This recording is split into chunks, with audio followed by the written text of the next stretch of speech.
Australia now recognises West Jerusalem being the seat of the Knesset and many of the institutions of government is the capital of Israel. The Australian government has also resolved to acknowledge the aspirations of the Palestinian people for a future state with its capital in East Jerusalem. OK, well, let's get the thoughts now of Professor Bassam Dali. He's Vice President of the Australia-Palestine Advocacy Network, and he joins us now. Welcome. What did you make of today's announcement? Did it take you by surprise? Well, it didn't. The current government has been consistent in its pro-Israel policies and anti-Palestinian policies.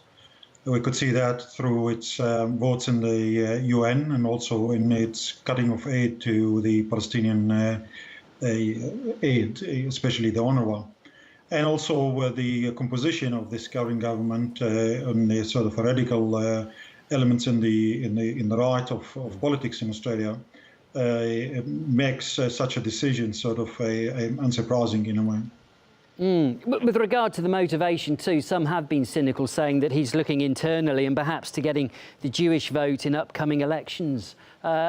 Is that something that you consider? Well, the Jewish vote in Australia in general is not that high, but I think there was the timing of the announcements that it was made. It's quite accepted now by many of the commentators that it had to do with the Wentworth by-election of where the previous Prime Minister Malcolm Turnbull was. And in that particular seat, 14% of the voters were of the Jewish background, and Scott Morrison was trying to get the votes.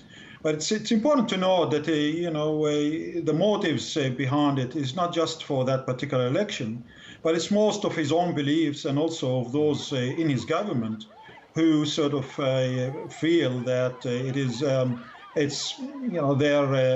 their politics to actually support Israel in its actions rather than adhere to international norms and international law as well. In the announcement too, the Prime Minister said that West Jerusalem won't be recognised, or at least the embassy won't be moved from Tel Aviv until there is a settled peace agreement. Do you think that today's announcement could actually hamper that? Is it just going to generate more ill will between both sides? I agree with you. I think the current decisions actually it's almost and undirected support to Israel's policy. So Israel has annexed East Jerusalem, has built settlements in there, has made the life of the Palestinians in East Jerusalem almost impossible. And we come in here trying to sort of be smart about just calling West Jerusalem as the capital. I think the government's move should be seen not as a balanced policy, but as a policy of support for Israel and its actions. And if anything, it encourages Israel to go and create more of these realities on the ground and to try and actually force a solution on the Palestinians.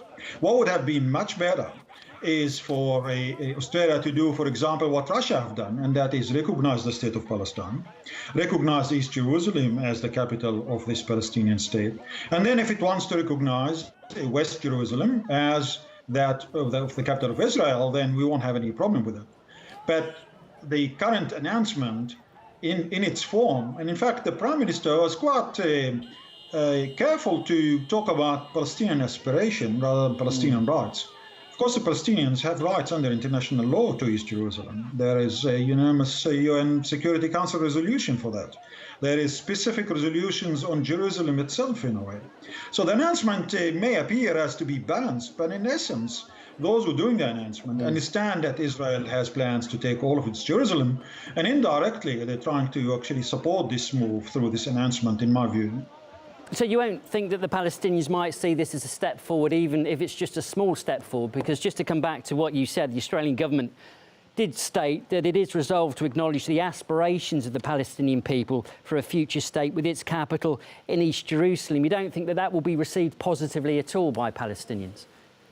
Well, look, I mean, I'm not rejecting this. I'm not saying that this is a bad thing, what he said. But what I'm saying is that after Oslo and 25 years of negotiation, Palestinians have more than aspirations. Palestinians have rights. I mean, if you want to apply international law, everywhere in the world, we need to apply it to Palestine as well.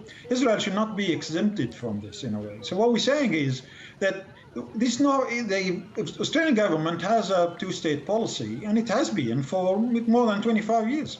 If that's the case, then let's recognize Palestine. And there's an important fact about Australia, by the way, that we were quite instrumental in actually leading to the partition of Palestine in 1947. We took part in the UNSCOP. We put a casting vote to recommend the partition of Palestine. We voted for the partition, and we recognized Israel. So we have at least, moral obligation to recognize the Palestinian state if we really truly want a solution which is based on two independent states, Israel and Palestine. And then, what naturally follows is what Oslo sort of supposed to do, and have East Jerusalem as the capital of Palestine and West Jerusalem as the capital of Israel.